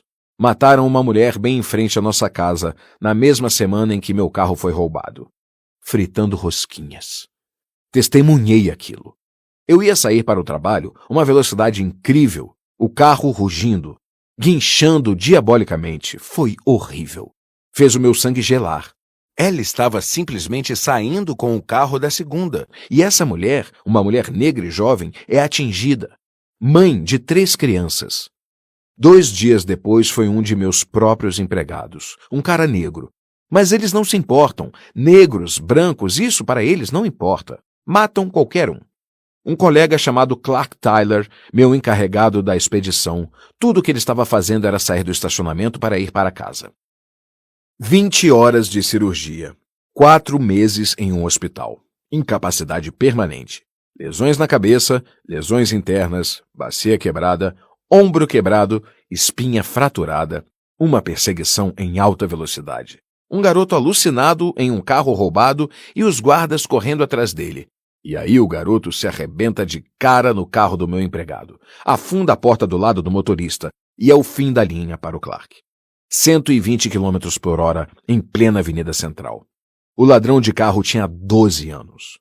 Para poder enxergar por cima do volante, ele teve de enrolar os tapetes do piso do carro, pôr no banco e sentar em cima. 6 meses em Jamesburg e está de volta atrás do volante de um outro carro roubado. Não, foi o fim da linha para mim também. Meu carro roubado sob a mira de uma arma, aleijaram Clark, mataram a mulher. Aquela semana foi o fim. Já era o bastante. Há artigos de couro para senhoras Newark agora produzia exclusivamente em Porto Rico. Por um tempo, após deixar Newark, o sueco fez um contrato com o governo comunista da Tchecoslováquia e dividiu o trabalho entre sua fábrica em Pons, Porto Rico, e uma fábrica de luvas tcheca, em Brno. Todavia, quando uma fábrica que se adequava a seus planos foi posta à venda em Aguadilla, Porto Rico, perto de Mayagüez, ele interrompeu o contrato com os tchecos, cuja burocracia o irritara desde o início, e unificou sua produção ao adquirir uma segunda instalação em Porto Rico. Outra fábrica de bom tamanho transferiu para lá as máquinas, deu início a um programa de treinamento e contratou mais de 300 pessoas. Nos anos 80, porém, mesmo Porto Rico começou a se tornar dispendioso demais, e praticamente todo mundo, exceto a artigos de couro para senhoras Newark, se mandou para qualquer lugar do Extremo Oriente onde a mão de obra fosse abundante e barata. Primeiro para as Filipinas, depois Coreia e Taiwan, e agora para a China. Até luvas de beisebol, a mais americana de todas as luvas, antigamente fabricadas por amigos do seu pai, os Dankerts, em Johnstown, Nova York, havia algum tempo já vinham sendo produzidas na Coreia. Quando o primeiro cara deixou Gloversville, Nova York, em 52 ou 53, e foi para as Filipinas fabricar luvas, riram dele, como se estivesse indo para a Lua. Mas quando o sujeito morreu, por volta de 1978, possuía uma fábrica lá com 4.000 trabalhadores e toda a indústria do ramo havia se transferido basicamente de Gloversville para as Filipinas. Quando a Segunda Guerra Mundial começou, em Gloversville, havia umas 90 fábricas de luvas, grandes e pequenas. Hoje, não há uma só. Todas pararam de funcionar ou viraram importadoras de produtos do exterior, gente que não sabe distinguir uma fourchette de um polegar, disse o sueco. São homens de negócios, sabem se precisam de 100.000 pares desse tipo de luva ou de 200.000 pares de algum outro tipo, em tais e tais cores, e desse ou daquele tamanho, mas não conhecem os detalhes de como fabricar as luvas. O que é fourchette? Perguntei. A parte da luva entre os dedos, aquelas tirazinhas de couro compridas entre um dedo e outro, são cortadas seguindo o molde do polegar. Isso é a fourchette. Hoje, a gente arranja um monte de gente desqualificada, provavelmente não sabem nem metade do que eu sabia quando tinha 5 anos de idade, e são essas as pessoas que estão tomando as decisões mais importantes. Um cara compra couro de veado que pode chegar a $3,50 cada 30 centímetros. Quando tem a qualidade necessária para se fazer com ele uma peça de vestuário, esse cara está comprando esse couro de veado fino para cortar um remendinho do tamanho da palma da mão para usar em um par de luvas de esquiar. Conversei com ele ainda outro dia. Um artigo novo no mercado desperdiça 13 centímetros para usar 3 e paga $3,50 a cada 30 centímetros, quando podia pagar apenas $1,50 pelos mesmos 30 centímetros e assim chegar muito, muito na frente dos outros. Agora, você multiplique isso por uma grande escala de produção e está cometendo um erro de $100.000. E esse sujeito não tinha a menor ideia disso. Podia ter metido no bolso $100.000 brincando. O sueco então se viu teimando em ficar em Porto Rico do mesmo jeito que antes insistira em permanecer em Newark. Em grande parte porque havia treinado muita gente boa para executar a complexa tarefa de produzir uma luva de forma cuidadosa e meticulosa, pessoas que poderiam lhe dar aquilo de que artigos de couro para senhoras Newark precisava, em termos de qualidade, como nos velhos tempos do pai. Mas também, ele tinha de admitir, insistia em ficar em Porto Rico porque sua família adorava a casa de campo que ele construíra uns 15 anos atrás no litoral do Caribe, não muito longe da fábrica de Ponce. Os garotos adoravam a vida que levavam lá. Porém, mais uma vez ele teve de partir. Kent, Chris, Steve, esqui aquático, iatismo, mergulho submarino, catamarã. E, no entanto, estava claro, à luz de tudo o que o sueco vinha me contando, que esse cara poderia ser cativante se quisesse. Ele não parecia ter qualquer critério para distinguir, neste mundo, o que era interessante do que não era. Ou, por razões que eu não conseguia entender, ele não queria que este mundo parecesse interessante.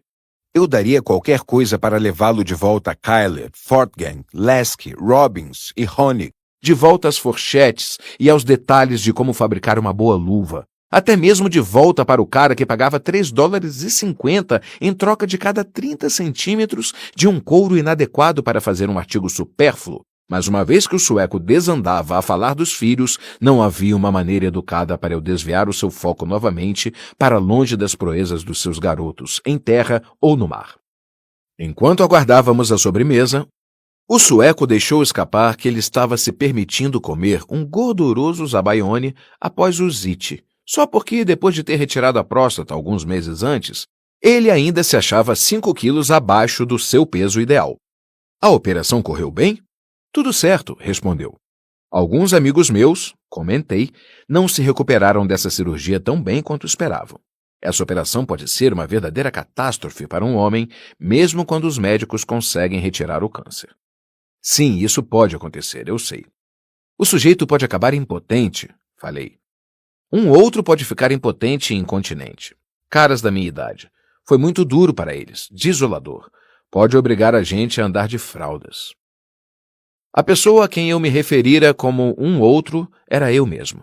Fizera a cirurgia em Boston e, exceto para um amigo de Boston que me ajudou durante toda aquela aprovação, até que eu conseguisse ficar de novo em pé, quando retornei para a casa onde vivo sozinho, 2h30 a oeste de Boston, em Berkshires, resolvi que era melhor não contar para ninguém que tivera câncer, nem como isso me deixara incapacitado. Bem, disse o sueco, eu tive sorte, acho. Aposto que sim. Retruquei com toda simpatia, refletindo que aquele grande garrafão de vinho cheio de autocontentamento que eu tinha à minha frente conversando comigo se achava, na verdade, de posse de tudo aquilo que ele sempre desejara ter. Respeitar tudo aquilo que se deve respeitar. Nunca reclamar de nada. Nunca se tornar inconveniente por não ter confiança em si mesmo. Nunca se ver enredado em alguma obsessão, torturado por alguma incapacidade, envenenado por algum ressentimento, arrastado pela fúria. A vida, para o sueco, ia se desenrolando como uma macia bola de fio de lã. Essa linha de pensamento acabou me trazendo de volta para sua carta. O seu pedido de uma orientação profissional acerca do tributo para o pai que ele estaria tentando escrever. Eu não ia tomar a iniciativa de mencionar o tributo, porém permanecia o enigma. Não só de saber por que ele não tomava essa iniciativa, como também, uma vez que o sueco não tocava no assunto, de saber por que ele me escrevera antes de mais nada sobre aquilo.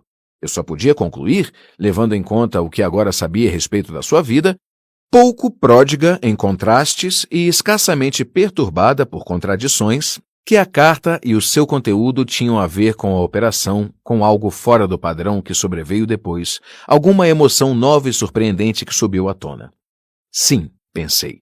A carta emergiu da tardia descoberta de Sueco Levov do que significa não ser saudável, mas doente, não ser forte, mas fraco, o que significa não ter ótima aparência, o que é a vergonha física, o que é o horror, o que é a extinção, o que é perguntar por quê. traído, sem nenhum aviso prévio, por um corpo maravilhoso que só lhe proporcionara segurança e construíra a base da sua superioridade em relação aos outros. O sueco perdera momentaneamente o equilíbrio e viera se agarrar logo em mim, entre tanta gente, como um meio de recuperar o pai morto e invocar seu poder a fim de se proteger. Por um momento, seus nervos se despedaçaram, e esse homem que, até onde eu consegui observar, usava a si mesmo, sobretudo, para se esconder, se transformara em uma criatura impulsiva, debilitada, com uma terrível necessidade de misericórdia. A morte irrompera de repente no sonho que era sua vida, como, pela segunda vez em 10 anos, ela irrompera também na minha. E as coisas que inquietam os homens da nossa idade também vinham inquietar até mesmo o sueco. Eu me perguntei se ele ainda desejaria recordar a vulnerabilidade do leito de hospital, que tornara certas coisas inevitáveis tão reais para ele quanto a vida exterior da sua família. Me perguntei se o sueco desejaria ainda recordar a sombra que se havia insinuado como um glacê virulento entre as muitas camadas de satisfação. Todavia ele viera jantar comigo conforme combinado. Será que isso significava que o insuportável não se havia ainda eclipsado, que as salvaguardas ainda não tinham voltado aos seus postos, que a emergência ainda não tinha terminado? Ou será que se mostrar bem disposto e falar alegremente sobre tudo o que era suportável vinham a ser a sua maneira de purgar o maior de seus temores? Quanto mais eu pensava sobre esse espírito aparentemente simples sentado diante de mim, comendo zabaione e transpirando sinceridade, tanto mais meu pensamento me levava para longe dele. Era quase imperceptível para mim um homem por dentro do homem. Eu não conseguia compreendê-lo. Não conseguia nem de longe imaginar como ele era. Acometido eu também em virtude do meu próprio esforço, pelo distúrbio que afetava o sueco. A incapacidade de tirar conclusões de qualquer outra coisa que não o superficial. Ficar fuçando por todo lado a fim de tentar entender esse cara é uma coisa ridícula, falei para mim mesmo. Esse é o frasco que não se pode abrir. Esse cara não pode ser arrombado pela força do pensamento. Esse é o seu grande mistério. É como tentar concluir alguma coisa do Davi de Michelangelo. Na minha carta eu dera a ele o meu telefone. Por que ele não me telefonou a fim de desmarcar o encontro se não estava mais alterado pela perspectiva da morte? Uma vez que tudo estava de volta ao que sempre fora, uma vez que ele havia recuperado aquele resplendor que nunca deixara de triunfar em todas as situações, que utilidade eu teria para ele? Não. Sua carta, pensei, não pode ser toda a história. Se fosse, ele não teria vindo me ver. Resta algo do repentino ímpeto de mudar as coisas. Algo do que lhe sobreveio no hospital ainda está ali. Uma existência que não se submeteu ao exame já não serve aos propósitos do sueco. Ele quer que algo fique registrado. É por isso que me procurou, para registrar aquilo que, de outra forma, pode ficar sem registro, omitido e esquecido. O que seria? Ou talvez ele fosse apenas um homem feliz. Também existem pessoas felizes. Por que não? Toda a minha dispersiva especulação sobre os motivos do sueco traduziam apenas a impaciência profissional, a tentativa de imbuir sueco Lvov de algo semelhante ao significado tendencioso que Tolstói atribuiu a Ivan Ilitch, tão depreciado pelo autor na impiedosa história em que se propõe a expor de maneira inclemente e em termos clínicos o que significa ser uma pessoa comum. Ivan Ilitch é um alto funcionário do Supremo Tribunal que leva uma vida decorosa, aprovada pela sociedade. E que, em seu leito de morte, no fundo de sua agonia e do seu terror incessante, pensa: talvez eu não tenha vivido como devia. A vida de Ivan Ilitch, escreve Tolstói, sintetizando logo no início seu juízo acerca do juiz-presidente do Supremo Tribunal, dono de uma casa confortável em São Petersburgo, com um gordo salário de 3.000 rublos por ano e com amigos em posições sociais importantes, fora a mais simples, a mais comum e, portanto, a mais terrível. Talvez sim. Talvez na Rússia, em 1886, mas em Old Rimrock, Nova Jersey, em 1995, quando todos os Ivan Ilitch voltam a se reunir no clube para almoçar, depois de uma manhã no campo de golfe, e passam a se vangloriar dizendo: a vida não poderia ficar melhor do que está. Pode ser que eles se encontrem muito mais próximos da verdade do que Liev Tolstói jamais esteve. A vida de Sueco Lvov, até onde eu sabia, fora a mais simples, a mais comum e, portanto, fora ótima, bem de acordo com o temperamento americano. Jerry é gay? Perguntei de repente. Meu irmão? O sueco riu. Está brincando? Talvez estivesse e tenha feito a pergunta de brincadeira, só para aliviar o tédio. Todavia, calhou de eu lembrar aquela frase que o sueco me escrevera a respeito de como seu pai sofria por causa dos dissabores que atingiram os seus entes queridos. O que me fez cogitar de novo a que, afinal, ele estaria se referindo, o que, por sua vez, me levou a recordar espontaneamente a humilhação que Jerry fizera cair sobre si mesmo em nossa penúltima série do colégio, quando ele tentou conquistar o coração de uma moça absolutamente comum de nossa sala. Tanto que ninguém imaginaria ser necessária uma grande produção para se conseguir arrancar um beijo dela. Como presente do Dia dos Namorados, Jerry fez para ela um casaco com peles de ratinhos brancos. A pele de 175 ratinhos brancos que ele curtiu ao sol e depois costurou com uma agulha curva, surrupiada da fábrica do pai, onde lhe acudiu a ideia. O departamento de biologia da escola secundária recebera a doação de uns 300 ratinhos brancos para serem dissecados, e Jerry usou de recursos pouco honestos para reunir as peles com a ajuda dos alunos de biologia.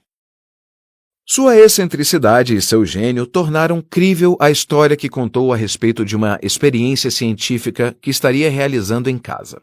Em seguida, com seus estratagemas, conseguiu obter as medidas da moça, desenhou um modelo e depois, após ter conseguido retirar todo o fedor das peles, ou pensar que havia conseguido, deixando-as para secar sobre o sol no telhado de sua garagem, Jerry meticulosamente costurou as peles umas nas outras, colocando, a título de acabamento, um forro de seda no casaco, feito de um pedaço de um paraquedas branco. Um paraquedas defeituoso que o irmão lhe enviara como recordação da base aérea dos fuzileiros em Cherry Point, Carolina do Norte, onde o time de Perry Island venceu o último jogo da temporada e conquistou o campeonato de beisebol dos fuzileiros navais. A única pessoa com que Jerry falou a respeito do casaco fui eu, o seu esparro do ping-pong. Ele ia enviá-lo para a moça em uma caixa de casaco da loja Bamberger, que pertencia à sua mãe, embrulhada em um papel fino, cor de alfazema, amarrado com uma fita de veludo. Mas quando o casaco ficou pronto, estava tão duro, por causa do jeito idiota que ele usou para secar as peles, explicaria seu pai mais tarde, que Jerry não conseguiu sequer dobrá-lo para guardar na caixa. Diante do sueco, no restaurante Vincent's, me lembrei de repente de ver o casaco no porão. Aquele troço grande estendido no chão, com mangas compridas. Hoje fiquei pensando, aquilo ganharia todos os prêmios no Museu Whitney. Mas em Newark, em 1949, ninguém tinha a mínima ideia do que fosse a grande arte, e Jerry e eu quebramos a cabeça para imaginar um jeito de enfiar o casaco dentro da caixa. Ele tinha cismado com aquela caixa porque a moça, quando começasse a abrir o presente, ia pensar que continha um casaco caro, comprado na loja do Ban. Eu imaginava o que ela ia pensar quando visse que não era isso que a caixa continha. Refletia que com toda a certeza não valia a pena aquele trabalhão só para ganhar a atenção de uma moça meio gorducha, com pele ruim e sem namorado. Mas cooperei com Jerry porque ele possuía uma personalidade ciclônica, ou a gente voava para longe ou se rendia a ele. E porque Jerry era o irmão do sueco Lvov, e eu estava na casa de sueco Lvov, e para todo lado que a gente olhasse, via os troféus de sueco Lvov.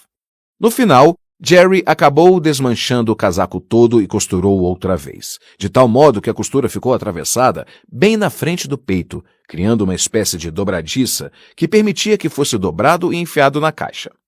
Eu o ajudei, foi como costurar uma armadura. Em cima do casaco, ele colocou um coração recortado em cartolina e pintado com o seu nome em letras góticas. E o pacote foi despachado pelo correio. Jerry levou 3 meses para transformar uma ideia inviável em uma realidade maluca. Um tempo curto, para os padrões humanos. A garota soltou um berro quando abriu a caixa. Ela teve um ataque, disse seu pretendente. O pai de Jerry também teve um ataque. Foi isso que você fez com o paraquedas que seu irmão mandou para você? Retalhou tudo? Cortou o paraquedas? Jerry estava humilhado demais para contar a ele que fizera aquilo para que a garota se jogasse em seus braços e o beijasse, como Lana Turner beijava Clark Gable. Calhou de eu estar ali quando seu pai o repreendeu por ter posto as peles para curtir embaixo do sol do meio-dia.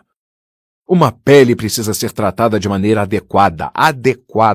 E adequada não é debaixo do sol. Uma pele deve ser posta para secar à sombra. Caramba, você não vai querer que a pele fique toda torrada de sol, não é? Escute, posso lhe ensinar de uma vez por todas, Jerome, como se trata uma pele?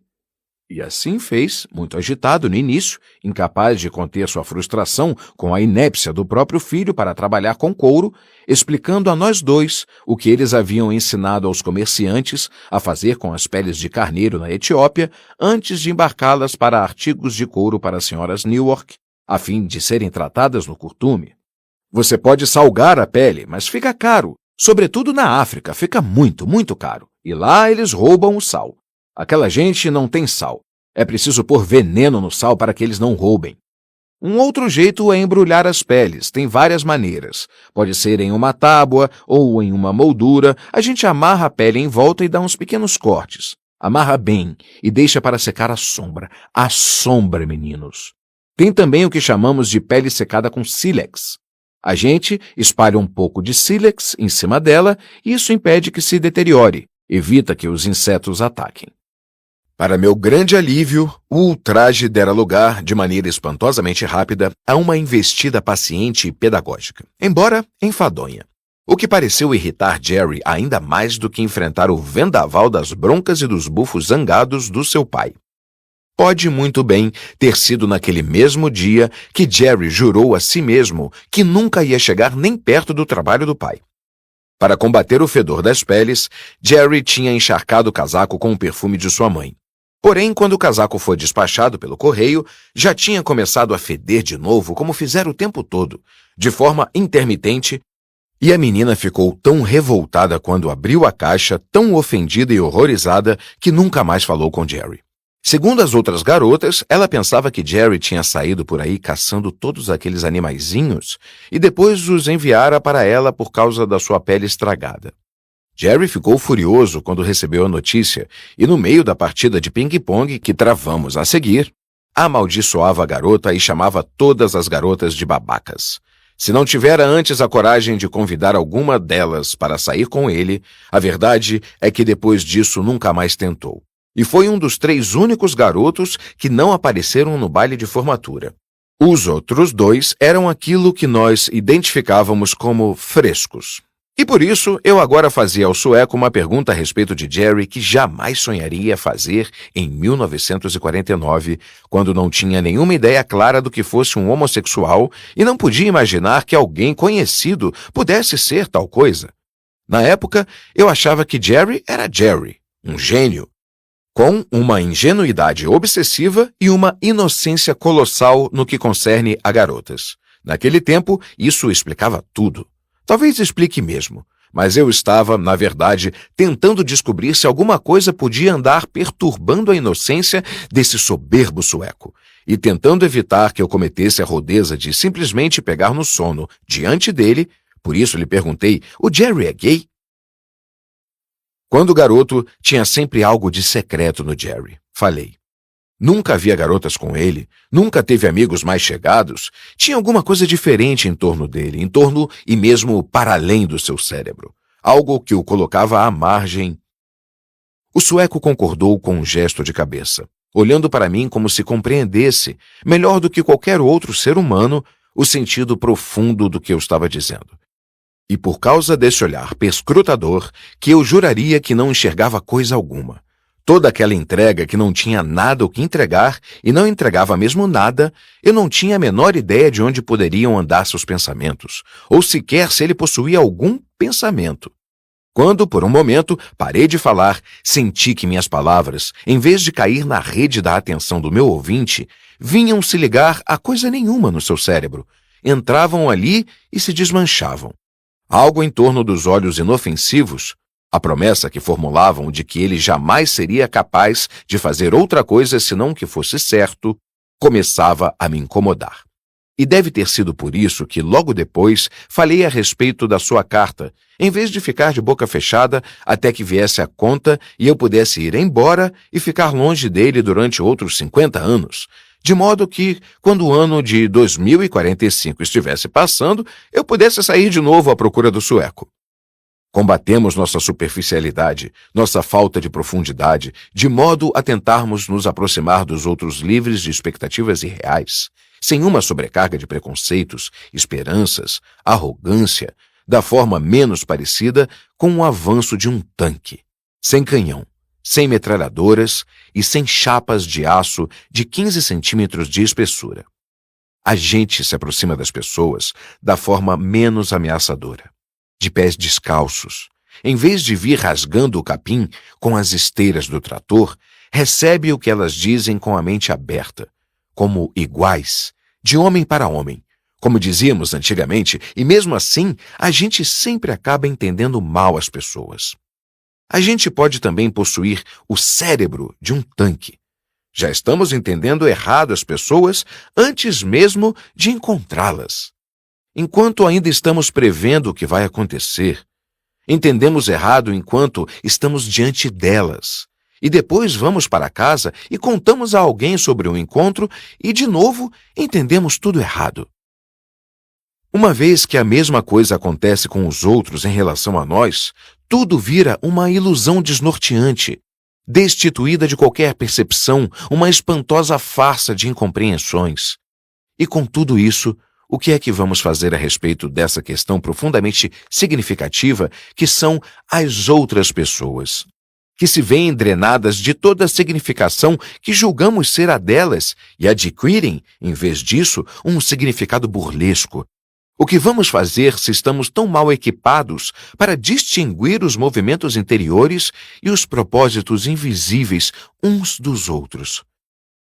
Será que todo mundo devia trancar a porta de casa e ficar quieto, isolado, como fazem os escritores solitários, em uma cela à prova de som, invocando as pessoas por meio de palavras e depois sugerindo que essas pessoas feitas de palavras estão mais próximas das coisas reais do que as pessoas reais que deturpamos todos os dias com a nossa ignorância? Persiste o fato de que entender direito as pessoas não é uma coisa própria da vida, nem um pouco.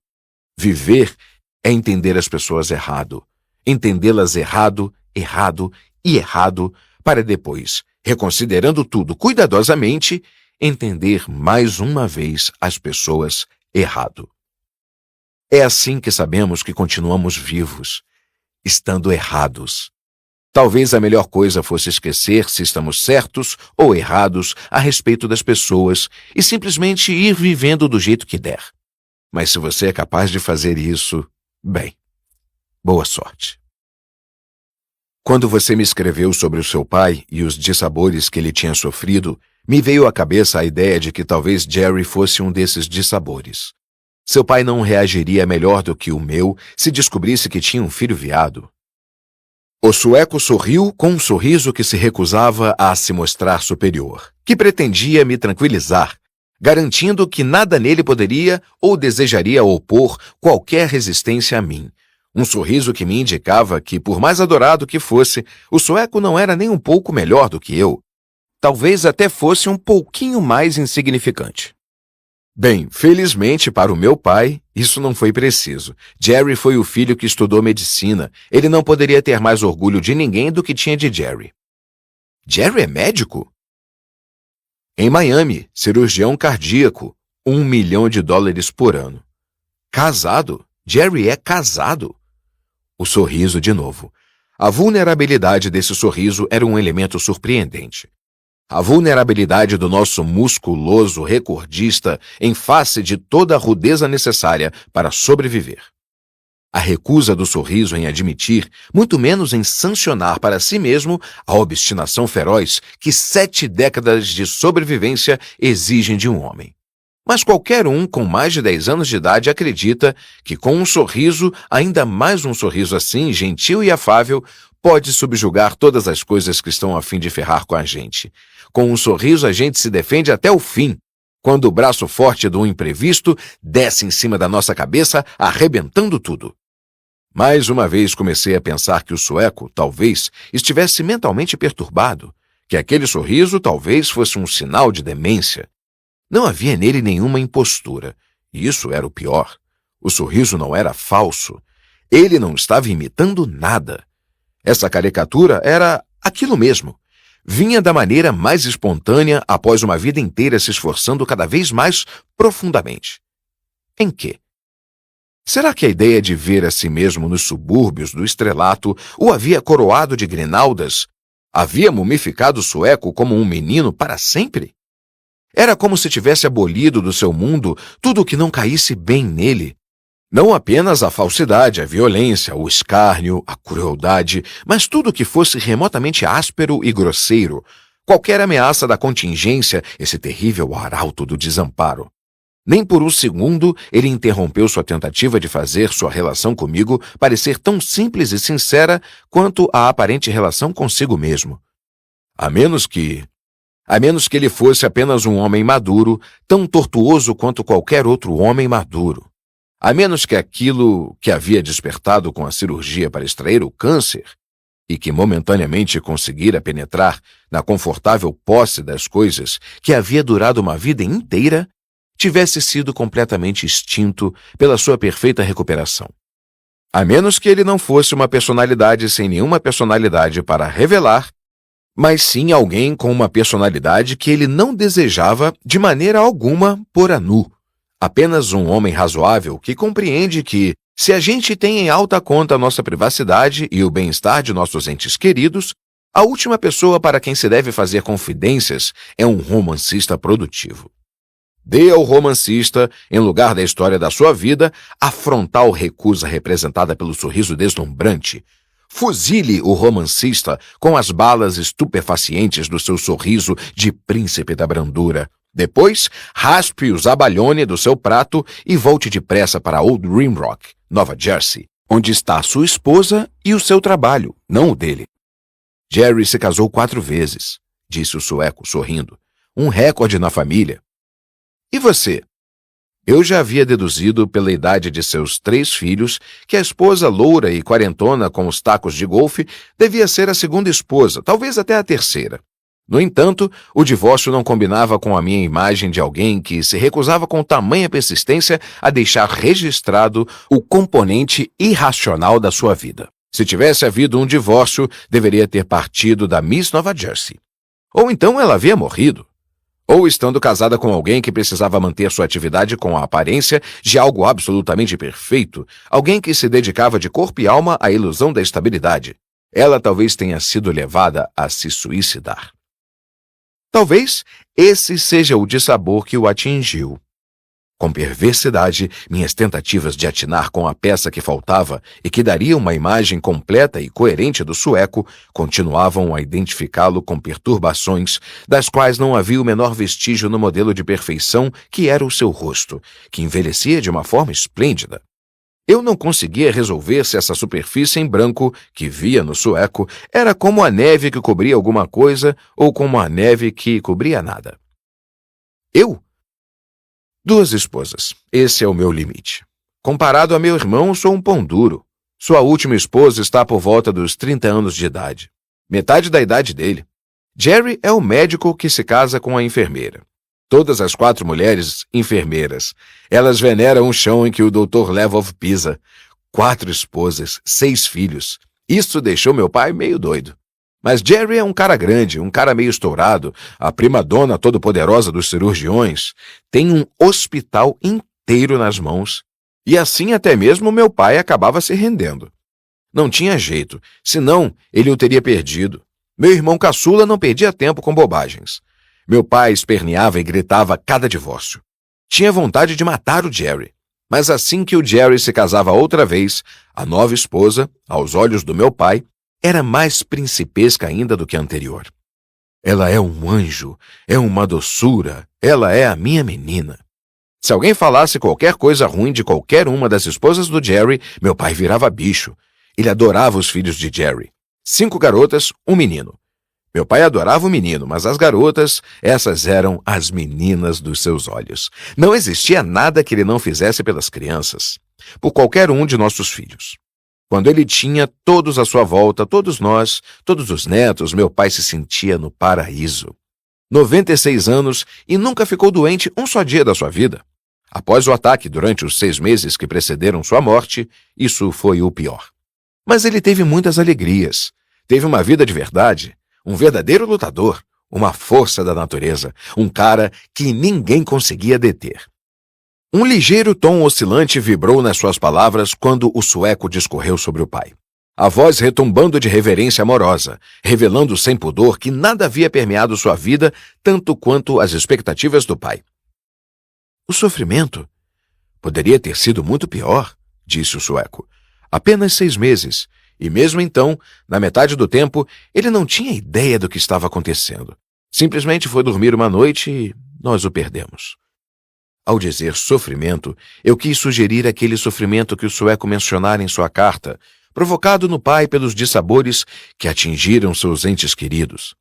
Porém, mesmo se eu houvesse pensado em trazer sua carta comigo e a tivesse esfregado na sua cara, o sueco teria se esquivado daquilo que ele mesmo escrevera, com a mesma naturalidade com que se levantara depois que os jogadores de futebol americano tinham se amontoado em cima dele naquele domingo, 50 anos atrás, no estádio municipal, contra o Southside, nosso rival mais fraco.